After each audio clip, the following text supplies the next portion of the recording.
In today's episode, I'm going to teach a lesson on short selling because I've decided to start shorting. I've gotten to a point where I've noticed this theme in the market. It's a pattern and it keeps happening. Sometimes we're seeing these drops of as much as 90% in one day. And I feel like I'm an idiot if I don't start to participate in trading some of these moves to the downside. And naturally, the only way to do that is to start short selling. So for those of you who are brand new to short selling, let me just give you a quick explanation of the way it works.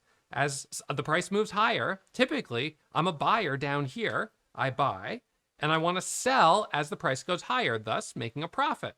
But a short seller does the opposite. They sell, creating a negative position. Let's just say, for example, of 1,000 shares, and then they want to buy back that position at a lower price.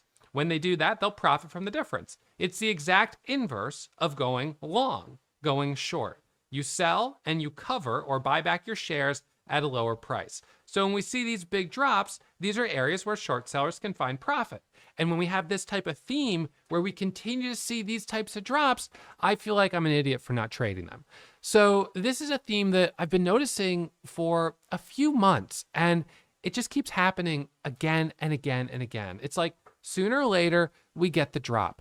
Some of these are really strong initially. You get a nice rally up, but eventually you get that drop. And there's a few of them that have been especially dramatic. So as this one went higher, eventually it reversed and came all the way back down. This one took its time. This one, it went red pretty much immediately and never recovered. This is another one where we got a big move up and then all the way back down. And look at how low this has dropped. This is all the way at $2.69 versus a high up here, adjusted because of reverse splits. It actually, if you factor in the reverse splits, it went up to over $600,000. $600,000, and then it came all the way down to 2. Now they have to adjust it because they keep doing reverse splits, and they do that so the price can keep going lower and lower and lower. Okay, so it feels like there's a real opportunity here to trade these to the short side. Here's another example where we get the price going up to 14 and then all the way down here to 40 cents in one day. This is a huge amount of volatility. Now, what I've noticed is there's a set of shared common characteristics. The first is that these tend to be Chinese companies. They're Chinese companies, they operate in China, but they're listed on the US market, the US exchange. Number 2, they share similar underwriters. Underwriters are the institutions, the financial institutions that help bring these companies into the public market.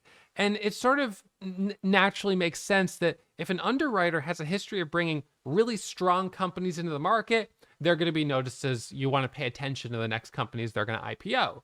But the inverse is also true. If a company has a history of bringing really low quality stocks into the public markets, then traders are just looking for the next one to trade to the short side. And that's what seems to be happening. And number 4, some of these stocks have been used as pump and dumps, where they've been promoted across Facebook, Twitter, WhatsApp, Telegram. And this has resulted in a lot of people buying, but ultimately the insiders dumping shares, or the people that held before the pump began. So these are the 4 common characteristics that I've been seeing that, for me, make some of these what is basically a no-brainer setup to trade to the short side. But there's a problem. When the drops began, they happen really quickly. It's like instant. So when the pumpers start dumping their shares, the stocks almost immediately get halted going down on a circuit breaker halt because they drop more than 10% in one candle. So if we go back here, to this one, more than a 10% drop in one candle. And what happens is the stock doesn't keep going lower. It's halted just like that. So it gets halted for a period of 5 minutes. When it resumes, there's no one buying right here. It often resumes way lower and immediately goes down into another halt. And so the problem here is that I found it's difficult to jump in these once they start dropping. You can either be shorting as soon as the drop begins, which means you're sort of jumping on the trend, but good luck getting filled.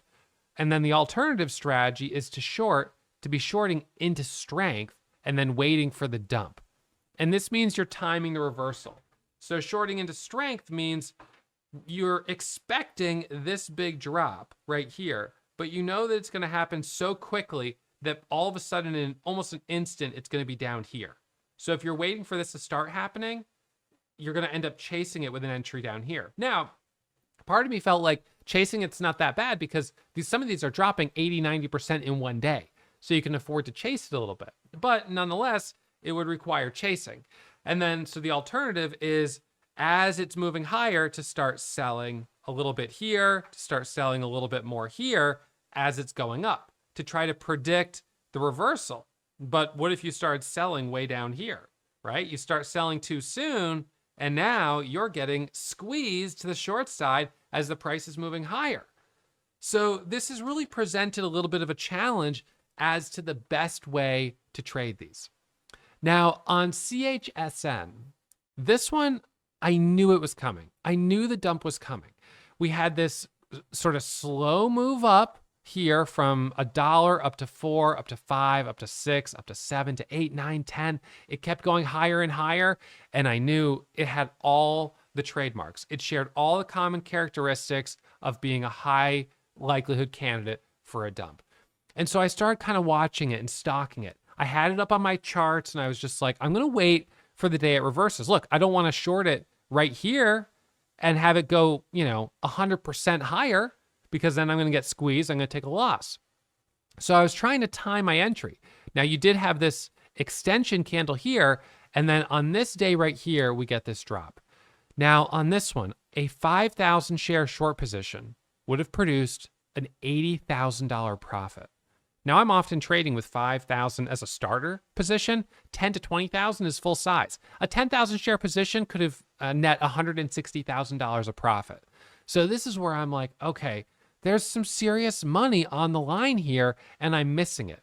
And it happens basically in one day, we get this huge drop, and then they more or less go sideways from there. Sometimes they continue a little lower, sometimes they bounce a little bit, but a lot of them don't bounce because they're not very good companies. They don't really have a reason to bounce.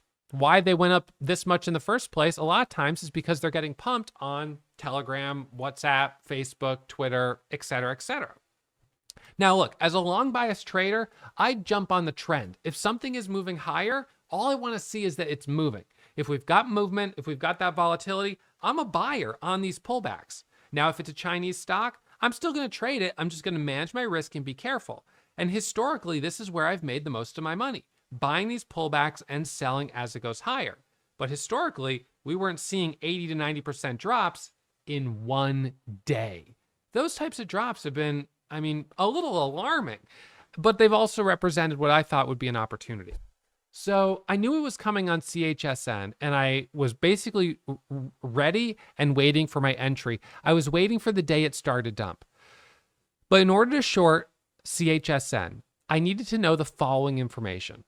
I needed to know whether it had short sale restriction. I needed to know the availability of shares to borrow, and I needed to know the cost of shares to borrow.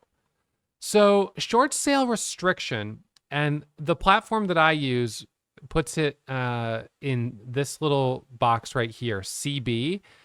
CB is their abbreviation for short sale restriction, even though it's not really an abbreviation for that. And C and B don't equal SSR. In any case, that's what they use. It's for circuit breaker. But when short sale restriction is turned on, it does something interesting, which means you cannot short by selling at the bid. So you cannot create a short position by selling on the bid when a stock has short sale restriction, which means the only way to short is to short at the ask price. In other words, you have to short on the ask on an uptick. So shorting into strength is a very common practice for a stock that's on short sale restriction. But it's also difficult because as it's going higher and higher, you may feel nervous shorting because of how much higher it could go against you. But once you've got short sale restriction, you cannot hit the bid. So right here, when we were about to break down, this is the place where a buyer might sell, but a short seller cannot hit the bid and go short right here. They have to be on the ask, which means they can only short when someone buys the shares they're selling. This was implemented to try to prevent flash crashes, to try to reduce volatility to the downside. Look, after all, although short selling is legal, it's not in the interest of companies to have the potential really that short sellers could make their stock drop 90% in one day. It's not in the interest of the company. It's not in the interest of any of the shareholders. Thus, it's not really in the interest of regulators to allow that type of thing to happen. So there are some restrictions that prevent short selling and make it more difficult, which has always been a little bit of a hurdle with a short selling strategy. It's just things that you have to face. But in light of these huge moves we've been seeing to the downside, I felt that it was time that I start to face those challenges and persevere. Okay, so short sale restriction will be displayed in the top corner of my level 2 window when a stock has short sale restriction, and it occurs when a stock drops 10%. Now, it's when it drops 10% versus the previous day's close. This is what creates the short sale restriction. So what we will sometimes see is, for instance, I'll draw this out so you can see it clearly. A stock yesterday, will have a nice move, and then pre-market, it dips down a little bit, and it pulls back 10% versus the yesterday's close, previous day's close. And then it opens right here. Now it opens right here, and it could squeeze straight up. Now that's totally fine.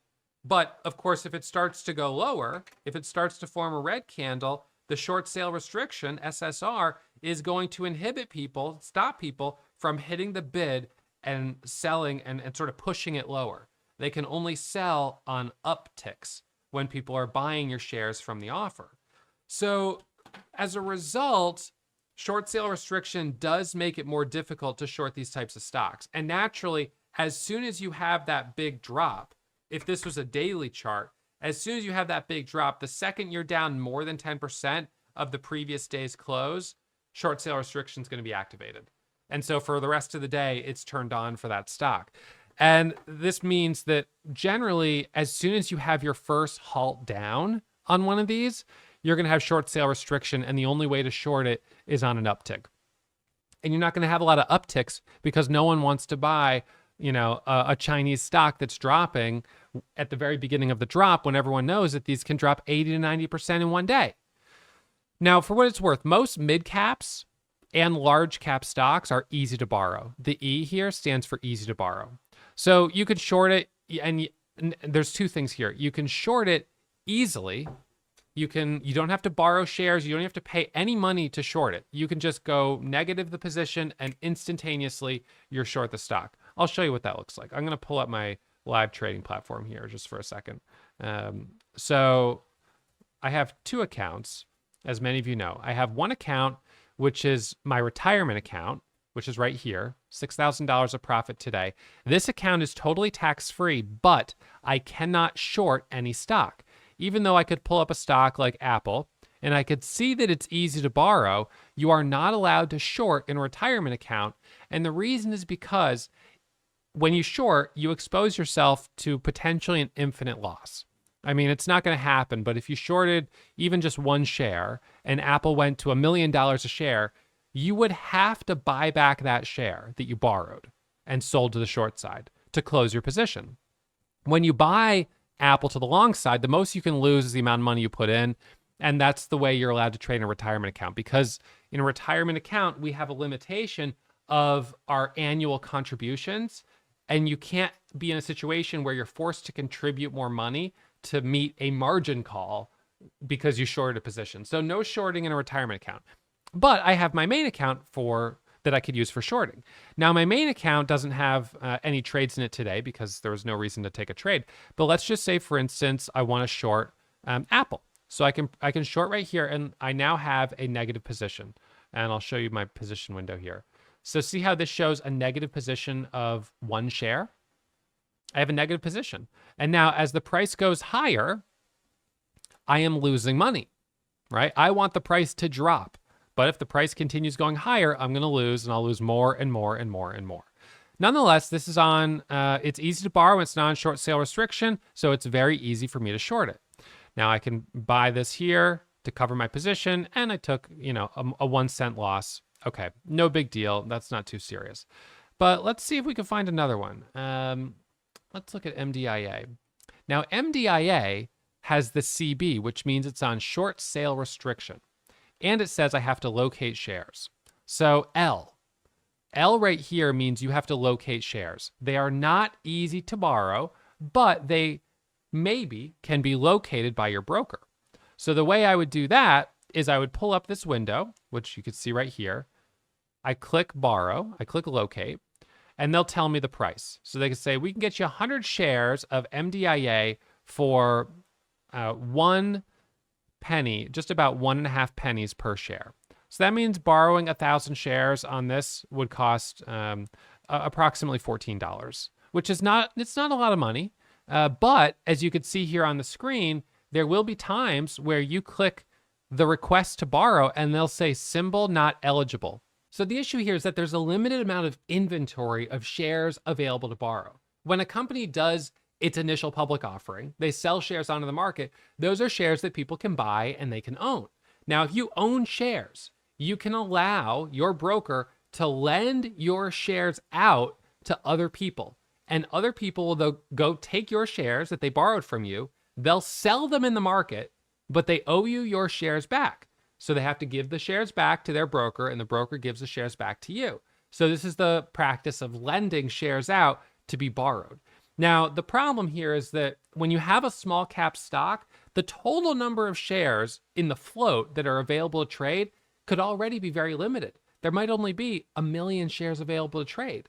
And then the number of shares that are available to borrow is an even smaller number. So it's a small handful of clearing firms that have these shares available, and they make them available to the different brokers.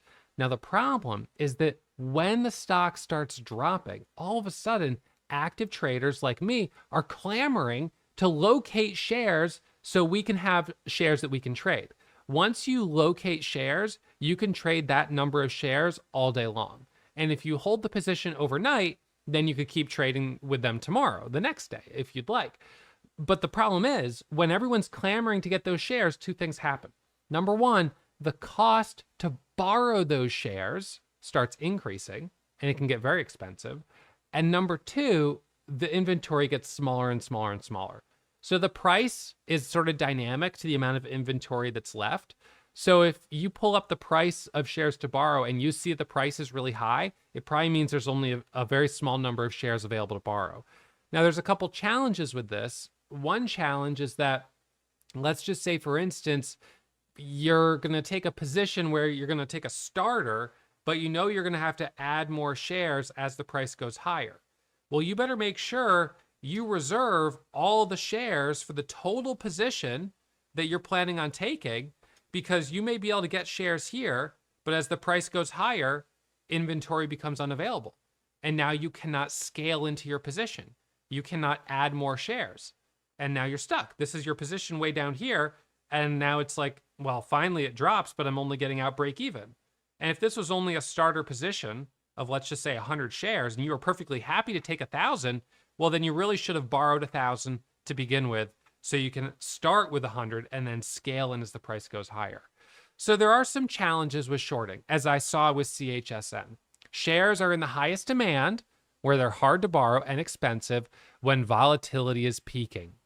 The cost is priced per share, which means, for example, reserving 5,000 shares to short at a rate of 20 cents a share would cost $1,000 every day in fees. Now, you know, I trade with 5,000 to 10, 15, 20,000 shares, which means I could be spending up to $4,000 a day to borrow these shares. That means my first 20 cents of profit is covering fees. Holy smokes. Okay, well, I guess, though, if it's going to drop potentially 80 or 90%, I'll be able to make up for that. Now, reserving shares early each day is costly if you don't end up taking a trade. So the shares, like on something like CHSN, each day as it was going higher, there was the opportunity to borrow shares early in the morning when they weren't as expensive, but that was going to incur a daily fee. And it was like, do I really want to be paying this daily fee, not knowing how much higher it's going to go? If I do that for 10 days in a row, then next thing you know, I'm already down $5,000 or $10,000, reserving 5,000 shares a day for 10 days before I've even had a chance to have a winning trade. Number 4, if you take a position and hold for several days, you have to pay the borrowing fee daily.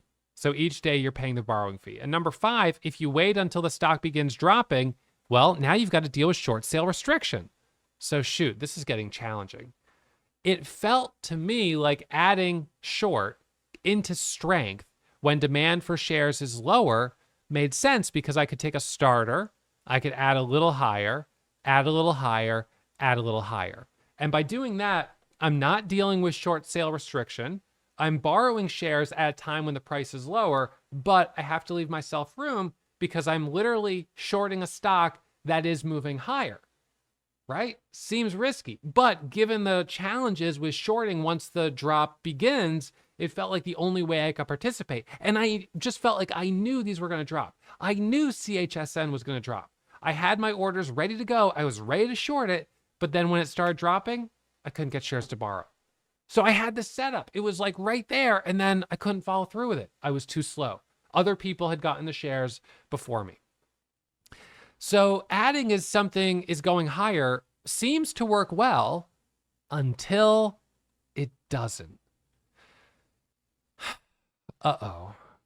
Okay, so here's an example where this stock went from $20 to $40 and to $50, and then to $100, and then to $200, and then to $300, to $400, to $600, to $800, to $1,200, all the way up to over $2,500 a share, which means a 5,000 share short position would have produced a $12.5 million loss.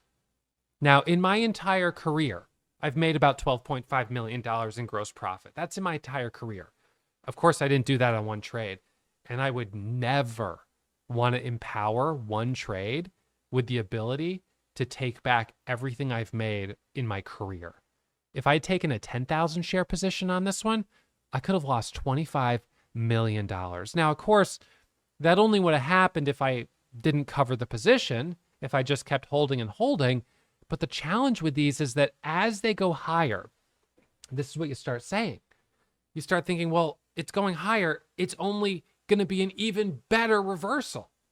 And this is what's happened to me, is I'll start shorting and it goes higher and higher and higher. And I'm like, I'm going to keep adding because it's going to reverse. They don't just keep going up forever. They never do. Look at this chart. This went to $2,500 and then back to $3,000. They never keep going up for forever. But you know what? The only people who can really trade these are people with a large enough account that they can keep adding, that can stomach the loss and continue adding until you get the reversal. That's the only way to trade it. But that's not going to be most of you, and it's not me either. I can't just keep adding and adding. So this went from $20 to $2,500 per share. Yikes. Now, brokers will auto liquidate your account if your loss exceeds your account value. And when that happens, you're out of the trade.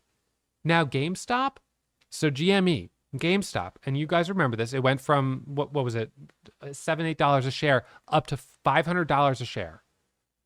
This resulted in Melvin Capital losing $6.8 billion. Now, they got a bailout. I'm pretty sure it was Citadel, came in and loaned them a couple $1 billion of money, and it wasn't enough. Now, it's a little bit unknown exactly what happened there. We know that Melvin Capital blew up. The fund closed after this. It was such a catastrophic loss. One trade, one bad trade blew up the whole account. $6.8 billion. So even people with billions of dollars cannot afford to just keep adding and adding and adding, because what if this had gone to $700, to $800, to $1,000 a share, to $2,500? It had the potential to break the whole market. This brought the system to its knees. I mean, this literally cost short sellers billions and billions of dollars. So this made me rethink a little bit the strategy of adding as something was going higher. So given this, waiting for the reversal to begin feels safer. But that does mean chasing the drop a little bit and potentially dealing with short sale restriction. Again, nonetheless, when we have these stocks that have been dropping 70, 80, 90% in one day, I felt like I could afford to chase it. I mean, pretty much every time I was looking at these Chinese stocks, I would start looking at it and it would just drop another 50%. It would keep going lower and lower and lower. So even though when I was looking at it, I felt like, this is kind of chasing it here, they kept going lower. And I was like, all right, it's a no-brainer. I have to participate in this move. Okay, so we had CHSN. And I missed it, and I was so annoyed. And I was sitting here looking for the next one. And I said, what I'm going to do, I'm going to look for the next one, and I'm not going to try to short it into strength. I'm not going to be selling as it's moving higher. I'm not going to do that. I'm not going to, take the risk of potentially having one go to $2,500 a share on me or something crazy like that. What I'm going to do, and I'll just draw this all over again, is I'm going to let it go up as much as it wants to go. It wants to go from $5 to 20, it wants to go to 50, wants to go to 200, wants to go 2,500, I don't care. I'm going to wait for that first candle to start to go red. I'm going to wait for that first day where we get that first halt down.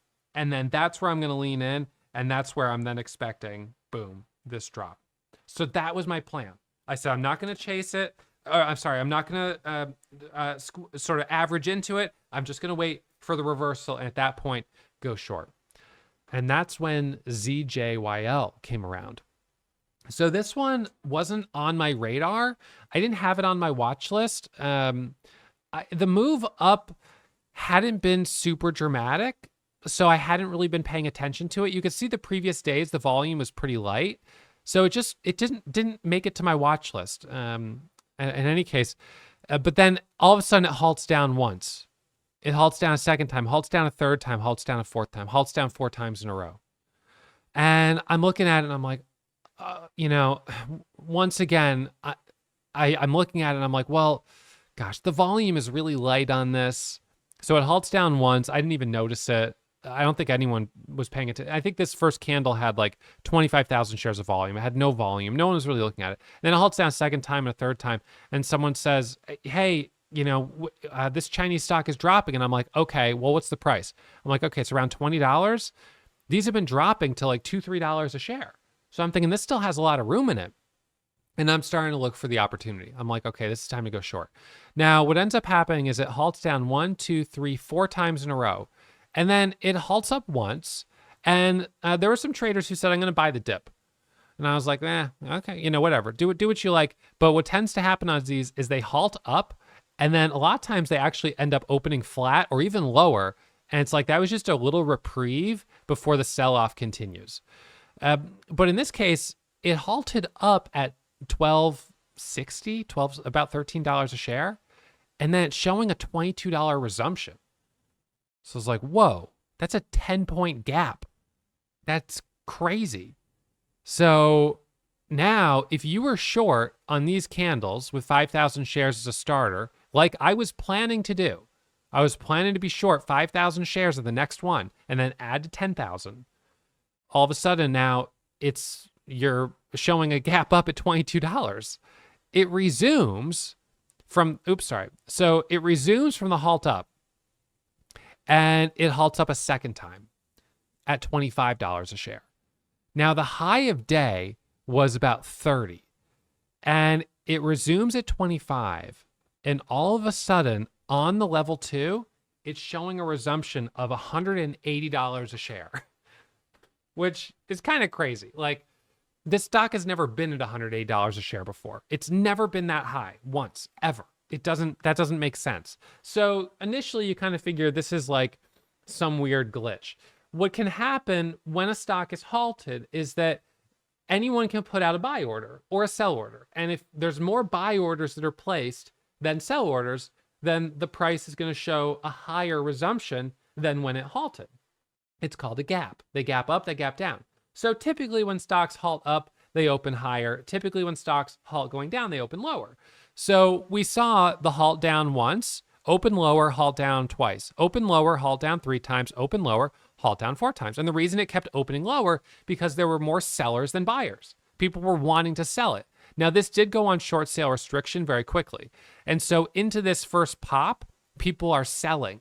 So there are buyers, but people are selling short into this first pop because they want to get short. And that's why a lot of times when they do open even lower and they keep going lower. This was such a surprise that it was showing a resumption of $22 a share. And then it halts up at 25, and now it's showing a resumption of $180 a share. And people are like, well, wait a second. What is happening? So let's just do the math here for a second. So, let's say that I filled minus 5,000 shares at a price of $12.50. So I'm now short at $12.50, 5,000 shares. When it's showing, and this is my average cost here. So the market will show you the last price. So when it was showing $22.50, my P&L would have been showing minus $50,000. Oh my God, minus $50,000. That's crazy, right? Now, when it was showing 32, I was showing minus 100 grand. When it was showing, so that was 1250, that was 2250. Then it was 3250. 4250 is 200 grand. 5250 is 300 grand. 6250 is 400 grand. All right. So now it's showing literally $180 a share. I'm already showing a loss that's deep into six figures, which would be the biggest loss I've ever had. And this happened to traders. And so all of a sudden, they're like, well, what the heck am I going to do? It's still showing $180 resumption. So now it's showing 180. And then it goes up to 200. Then showing a $200 resumption. All right. 2 times 5, that's a $1 million loss. You're showing minus $1 million P&L, minus $1 million. And then it shows $300 resumption. And then it shows $400 resumption. And then it shows a $500 resumption. Now you're showing $2.53 million losses on just a 5,000 share position. That's it. Only 5,000 shares. That's your shares. 5,000 share position. If you were the person that took 10,000 shares, $5 million. And here's the thing. There was nothing you could do. There was absolutely nothing you could do because the stock was halted. So why was it that all of a sudden it's showing such a crazy resumption? I think what ultimately happened is that it halts up once, and then it resumes a lot higher, and some people maybe covered immediately and bought back in. They're like, oh my gosh, I got to cover my position, take the $50,000 loss right away. But other people kept adding. And they're like, nope, it's going to pop, and then it's going to go even lower because this is a Chinese stock, and this is what they always do. So more people probably added here. So now they've got 10,000 shares with an average cost of $17.50 or something like that. And now when it's showing a resumption of $50, $60, $70 a share, well, hold on a second. Let's just say, for example, that in their entire account, they only had $250,000. That was their account balance. So when it's showing a $1 million loss, they've got a big margin call. So a margin call is when the broker says, hold up, we have an account on our platform that's showing a $1 million loss, even though they only have $250,000 in the account. That means the broker is $750,000 on the hook right now. And what do they want to do? They want to minimize that loss. They want to get you out of that trade. And so what are they going to do? They're going to press the buy button. They're going to press the buy button, and is the current price 200? Doesn't matter. They're going to press the buy button to get you out of the position. That's what they have to do. That's their risk protocol. It goes to 400, doesn't matter. They have to get you out. Goes to 500, doesn't matter. So the reason all of a sudden we were seeing the price go higher and higher and higher and higher was because I suspect auto liquidate.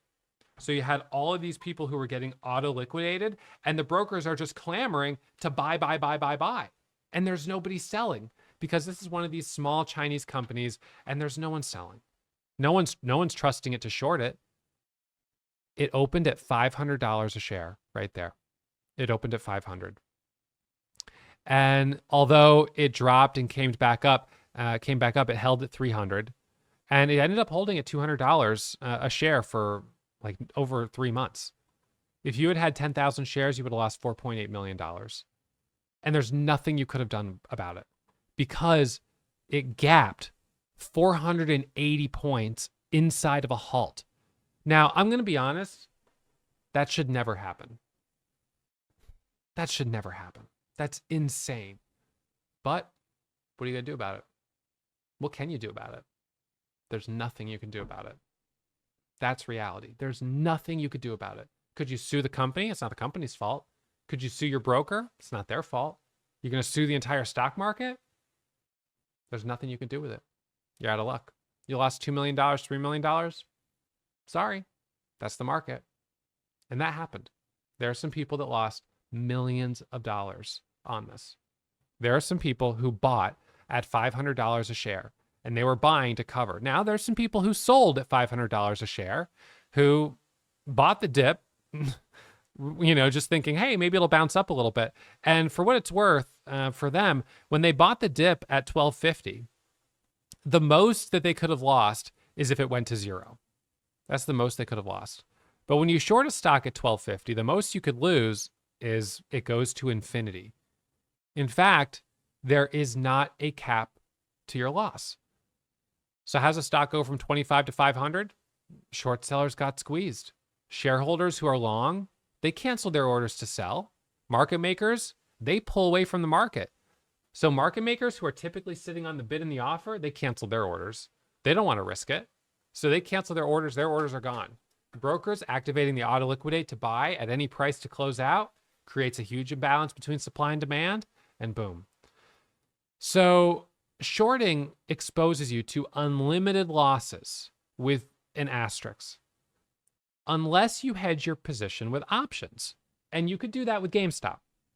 So hedging with options is complicated, and most people are not going to fully understand it. You can hedge with options both to the long side or the downside. So just for instance, let's say, you really like Apple. You like Apple stock at $180 a share, and you want to buy $10 million worth. All right. So you want to buy $10 million of Apple, here at $180 a share, but you're like, well, I don't want to lose too much. So let's say I don't want to lose more than 10% of my position. 10%. Sorry, that's a little funny. 10%. So what you do is you say, all right, I'm going to go ahead and I'm going to buy puts at $162 strike price. So you buy the $162 strike price, you buy the puts, and that gives you the right to sell that person all of your shares at $162. You're going to pay the premium for it, but it is insurance. You've now capped your downside at 10%. Boom. You paid a premium for it, you capped your downside. You can do the same thing with shorting. You use options to cap your downside. So there you would do calls. So you would say, I'm going to short this stock at, whatever, $100, and then I'm going to buy the 120 calls. That way I have the right to buy back to cover my short.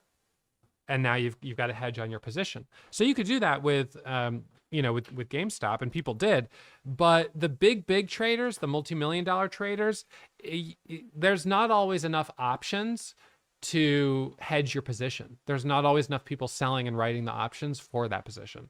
And unfortunately, the second asterisk here is small caps like ZJYL don't have options.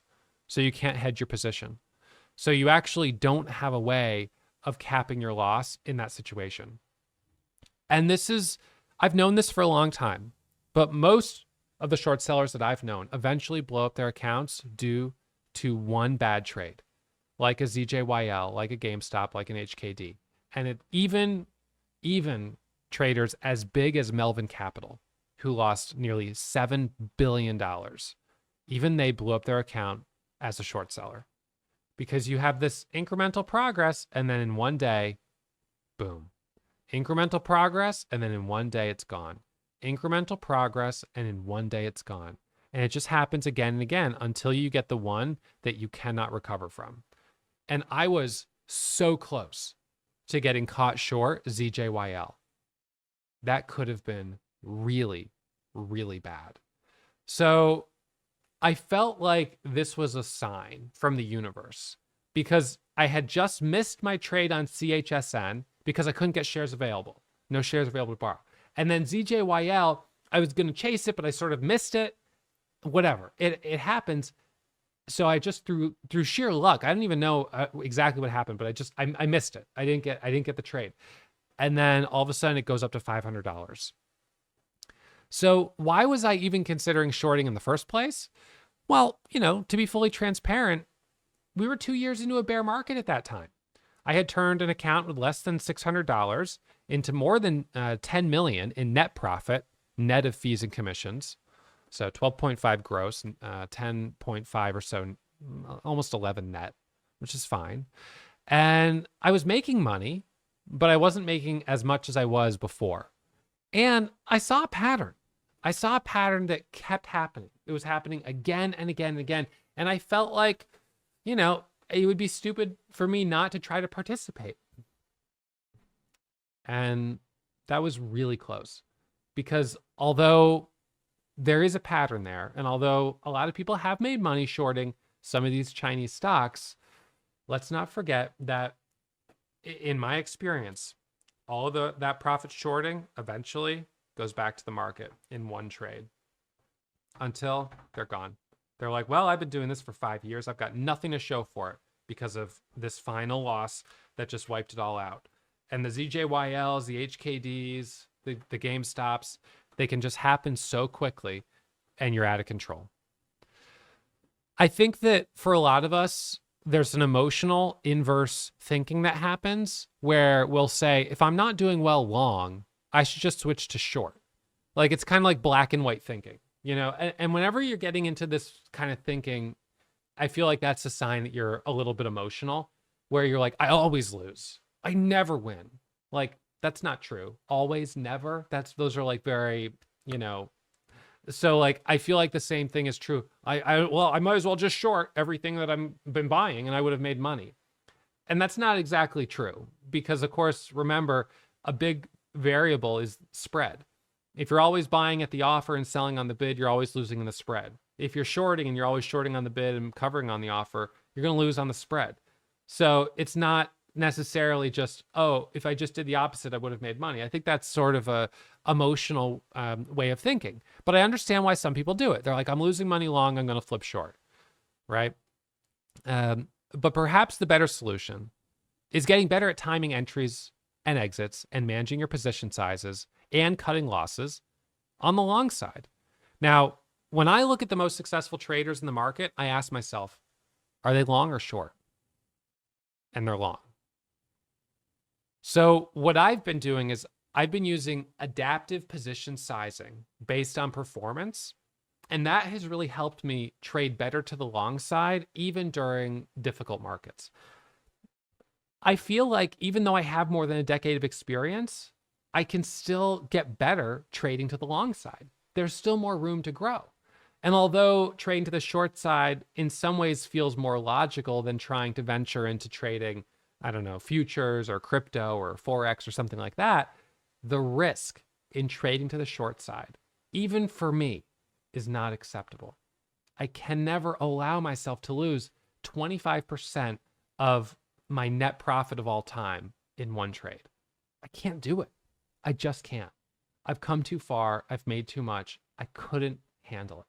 So I can't trade a strategy that carries that type of risk. And to be honest, even a beginner trader, if a beginner trader got short ZJYL, HKD, or Gamestop, not only are they losing their whole account, they now owe their broker money. So I feel like even for beginner traders, it is just way too risky. So I made this decision that I'm going to short. And then the universe came and showed me ZJYL. And I said, you know what? I'm going to listen to that warning sign. I feel like that was a red flag. I feel like that was a sign. And if I don't listen to it, I'm going to fall into this trap. And I can't let that happen. And my hope for you is that perhaps you're in a similar position where you're like, all right, man, I've been thinking about shorting. And I'm not trying to discourage you from trading the markets. We're all trying to make money. I get it. But if you're not making money to the long side, think about just the reality that who in the market is making the most money? It's long bias traders. So what's the difference between what you're doing and what they're doing? And then try to bridge the gap. Are you not quick enough? Are you too slow? Are you not good at cutting your losses? For what's worth, all of those problems will carry over to the short side. Now, shorting can feel more forgiving because you can keep adding, and keep adding, and keep adding, and they'll come down. You keep adding, keep adding, keep adding, and they come down, right? It works and works and works until it doesn't. And that's what happened on ZJYL. It works and works and works until it doesn't. So what I've been doing with adaptive position sizing And I feel like this has been working really well for me, is I've been starting each day with small share size. And I kind of do this this bell curve, kind of like this, where I start the day with a max of 5,000 shares.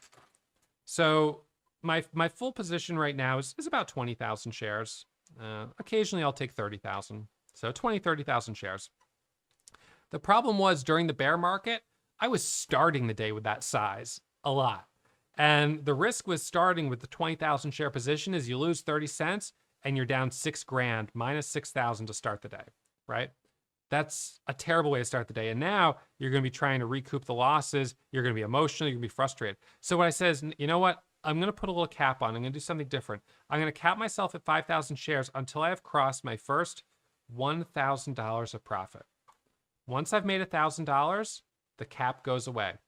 All right. The engine is warmed up. We're ready to take the limit off and let's lean in. Let's be aggressive. That is literally exactly what I did today. So today on my first trade, let me just flip this up. So on my first trade today, I made $134. Is that a lot? No, it's not a lot. Did that stock actually have more room to the downside? Probably did, but I took a small trade to the long side, managed my risk, made $134. And it wasn't a very good trade, but it was a small winner. Second trade made $850. So now I've got $1,000. Took my share size cap off. LASC comes up, squeezes up over 100%, 150, 200%, locked up $5,000 on it, $6,000. Boom, I'm done. My daily goal is $5,000. $5,000 a day, that averages to over $1 million a year. That's my goal. Now it's optimistic. I don't always hit it, but that's the goal. And I'm finding a lot more consistency by starting with small size. And then once I've built my cushion, leaning in, sizing up. And then what's important is that I size down relatively quickly. Now, what I want to do is I want to trade well, make as much as I can. But once momentum starts cooling off, I got to finish. Now, I have pretty much a hard stop each day at 11 a.m. That's when I switch gears. I work on classes. I work on YouTube comments, stuff like that. And this is also based on my performance, that I make the most money before 11. So coming into 11, it's not really the time for me to take big risk and potentially go red. So I bring my risk back down. So this has become a systemized, very systematic approach. 5,000 shares till I cross $1,000. If I never cross it, I don't size up. Increasing size once I'm above that level to max size, trading aggressively. And then if I give back 50% of my profits, I walk away for the day, I'm done.